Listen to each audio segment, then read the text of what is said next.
नमस्ते आप सभी को। सनातन मीडिया चैनल में आप सबका स्वागत है।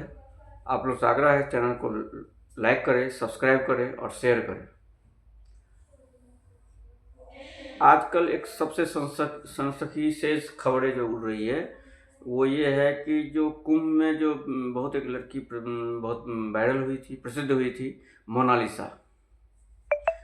वो मोनालिसा को किसी मुसलमान के साथ निकाह कर रही है और इस चक्कर में वो त्रिवेंद्रम केरल पहुंच गई है। केरल जो भारत का सबसे ज़्यादा सो कॉल्ड सेकुलर स्टेट है, तो उस केरल में अपने लिए प्रोटेक्शन मांग रही है कि जो उसके माँ बाप इसके विरोध में हैं। ये बात एक बहुत बड़ी दूर तक हमारे खतरे का अंदेशा है। एक लड़की जो कुंभ में, जो करोड़ों की भीड़ में जो आकर्षण केंद्र थी, उस लड़की को कैसे एक मुसलमान द्वारा फंसा लिया गया और उसका कितने संगठित गिरोह है, संगठित लोग हैं, समाज है, और हम कितने असंगठित हैं, हम कितने निर्बल हैं, हम कितने दुर्बुद्धि हैं। हम अपने लोगों को रोक नहीं पाते, हमारे यहाँ की लड़कियों को हम रोक नहीं पाते और वो एक आसान चारागाह बन गई है इन लोगों के लिए। अभी आज फिर एक पूना में जो पूर्व एक्ट्रेस थी, ये सयाली सुरभि, वो भी किसी मुसलमान से निकाह करके फिर वो जो अपना दुखड़ा आज रो रही थी। ये सूची बहुत लंबी है। करीना कपूर, उसकी सास शर्मिला टैगोर, अभी सोनाक्षी सिन्हा, ये एक अंतहीन लिस्ट है। लेकिन क्या कारण है कि हिंदू समाज में, हिंदू घरों में ये लड़कियों को इस तरह से मुसलमानों के साथ जाना, मुसलमानों से निकाह करने का सिलसिला रुक नहीं रहा है और तेज होता जा रहा है। क्या हमारे पास हिंदू समाज पर इसका समाधान है? इस्लाम में ये नियम है कि आप कोई भी पाप करें, लेकिन अगर आप किसी काफिर लड़की को लेकर आते हैं तो आपके लिए जन्नत का दरवाजा खुला हुआ है। वो सवाब का काम है। काफिरों की जान माल जो लड़की है माले गनीमत है। और इस सिद्धांत के कारण उनको पूरी तरह से ऑर्गेनाइज स्थिति है कि किसी तरह से काफिर लड़की को फंसाओ। उसके लिए उन्होंने बाकायदा पैसे दिए जाते हैं, बाकायदा ट्रेनिंग दिया जाता है, रेट फिक्स है। और हम हिंदू अपने कुंभकर्ण निद्रा में सोए रहते हैं। ऐसा क्या कारण है कि 1000 साल से हम ये देखते आए हैं, भोगते आए हैं, सुनते आए हैं, लेकिन हमें इस बात की कोई सोच ही नहीं है, हमें ये बोध ही नहीं है कि क्या हम कर रहे हैं। पिछले 1000 साल में एक लंबी इतिहास का जो इस्लाम के साथ हमारा टकराव हुआ है 1000 साल में, उस टकराव में हम ये तय नहीं कर पाए हैं कि इस्लाम है क्या। हम ये समझ नहीं पाए आज तक। अभी तो लोग ये सोचते हैं कुछ मुसलमान बुरे होते हैं, इस्लाम तो बहुत अच्छा। ये अभी तक ये सोच है। अपने घरों में बच्चों को सिखा रहे हैं सर्वधर्म संभव है, वसुधैव कुटुंबकम है, अहिंसा परमो धर्म है। ये सब हम सुभाषित जो बच्चों को सिखाते रहते हैं, उसका परिणाम ये हो रहा है। जबकि रोज कोई ना कोई खबर आए, कोई फ्रिज में लिपटी जाती है, किसी को कहीं पर प्लास्टिक डलती है, लेकिन फिर भी हिंदू लड़कियों को समझ में नहीं आ रहा।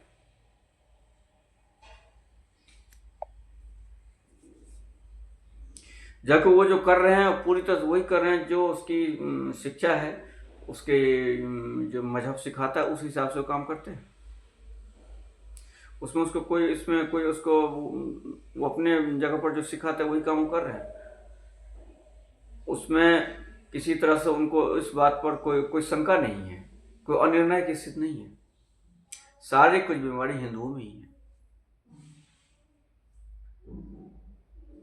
ये जो ग्रूमिंग जिहाद है, जो शादी करके, इसको उल्टा भी होता है। ये लंबी इतिहास में लंबी कथा है, और जो इस्लामी इतिहास है वो भरे पड़े। मजहब बदल कर ब्रेन वाश करके मजहब बदल के अपनी संख्या बढ़ाना, इसमें इस्लाम को महारत हासिल है। याद कीजिए, जो ईरान के जो फारस के शक्साली सम्राट, जो इलखानी सम्राट थे, जो मंगोल थे, जिन्होंने इस्लाम को पूरी तरह कुचला था, उसी में गजन खां, कैसे जिन लोगों ने इस्लाम को पूरी तरह कुचल दिया था, वही गजन खां वापस आया और इस्लाम की गोद में चला गया। अब पूरा पूरा इलखानाती साम्राज्य इस्लामी हो गया। जबकि वो लोग, चूंकि वो लोग बौद्ध, सिंतो, सनातनी थे मंगोल, उन्होंने एक भी मुसलमान कन्वर्ट नहीं किया, लेकिन ये पूरी की पूरी इस्लाम गोद में चलेगी। अगर तैमूर भी कई पीढ़ी पहले तक मुस्लिम नहीं था। एक क्लासिक उदाहरण है कि कैसे एक मुस्लिम लड़की देके मलय के सम्राट, मलय प्रांत का सम्राट, मलय देश का सम्राट परमेश्वर 15वीं शताब्दी में उसको मसाई जाति एक सुंदर लड़की देके उसके इस्लाम में कन्वर्ट कराया गया।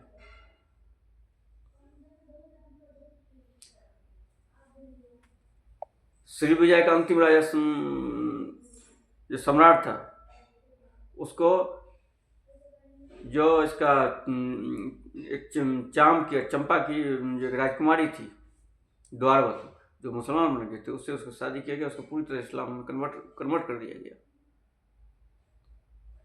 तो इतना लंबा इतिहास है। जबकि इसका उल्टा भी है, हिंदू नारियों ने जौहर किया, इसकी लंबी इतिहास है।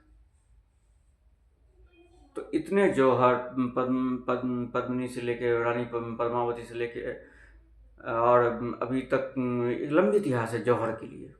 लाखों महिलाओं ने जौहर किया, लेकिन हमारी घरों की बेटियां ये नहीं समझती। क्यों नहीं समझती है? क्योंकि हमारे अंदर थोड़ा बहुत शत्रुबोध था, उस शत्रुबोध खत्म किया है गांधी जी ने। पिछले 100 साल के इतिहास में बताया गया कि हिंदू बुरा है, इस्लाम बहुत अच्छा है, ईसाई बहुत अच्छा है। और इस कारण से हिंदुओं के अंदर शत्रुबोध धीरे चला गया, आत्मबोध चला गया। मुसलमानों ने ये कहकर कि हिंदुओं के साथ नहीं, अलग देश की मांग किया गया और उसके इस जस्टिफाई किया गया कि नहीं, मुसलमानों को अलग देश तो मिलना ही चाहिए, वो अलग कौम है, अलग उसका तहजीब है। इस तहजीब के आधार पर उन्होंने पाकिस्तान मांगा। और भारत में रहने, जो आज भारत है उसमें रहने मुसलमानों ने लगभग में 95-96% मुसलमानों ने मुस्लिम लीग के पक्ष वोट दिया था। लेकिन पाकिस्तान बनाने के बाद वो लोग नहीं, वो यहीं रह गए और रातों रात वो यही अपने आप को हिंदुस्तानी समझने लगे। सरदार पटेल ने कहा था कि एक ही रात में हृदय परिवर्तन कैसे हो गया, मेरी समझ से परे की बात है। लेकिन ये दुर्भाग्य है कि हिंदुओं के पक्ष से जो विभाजन को स्वीकार किया कांग्रेस ने, वो वही खेल खेलने लगी और इसी खेल के चक्कर में फिर से हिंदुओं के साथ इससे भेदभाव शुरू। और पहले जो शिक्षा मंत्री बना दिए मौलाना आज़ाद, और इस शिक्षा मंत्री ने पूरी शिक्षा को इस्लामीकरण कर दिया, वामपंथीकरण कर दिया। इन शिक्षा ने ये बताया कि मुगल बहुत अच्छे थे, तुर्क बहुत अच्छे थे, और हिंदू जाति जो है बहुत, हिंदू एक घिनौना मजहब है।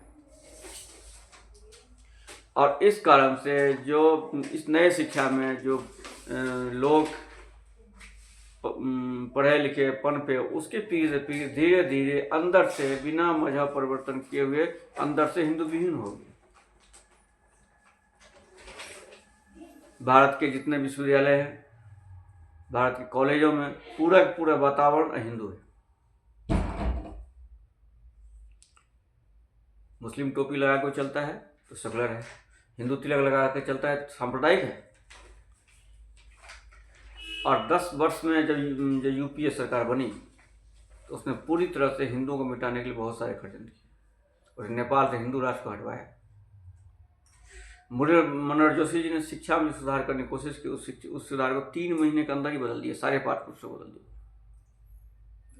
अपने अस्तित्व की रक्षा के लिए हिंदुओं ने भाजपा को और उनके नेता नरेंद्र मोदी जी को वोट दिया ताकि उनकी स्थिति सुधरे। लेकिन 12 वर्ष हो गए मोदी सरकार को, उन्होंने एक शिक्षा में कोई चीज़ बदलने की जरूरत नहीं समझी।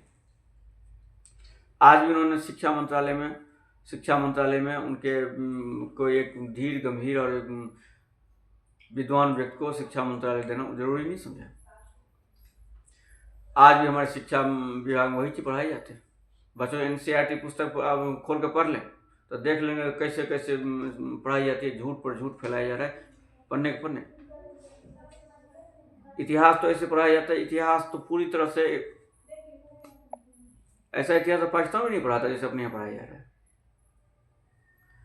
और धीरे धीरे हिंदू बच्चों का ब्रेन वॉश हो गया और वो पूरी तरह से अपने धर्म से, अपने संस्कार से, अपने इतिहास से धीरे धीरे वो विमुख होते गए।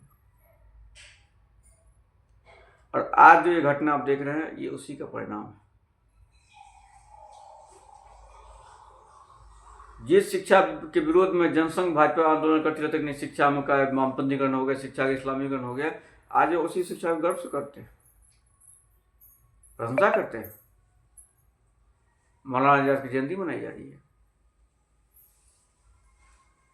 तो जब तक अपने शिक्षा में कोई परिवर्तन नहीं होगा, हिंदू समाज में कोई परिवर्तन नहीं होगा, तो यह सिलसिला रुकने वाला नहीं है, ये और तेज होने वाला है।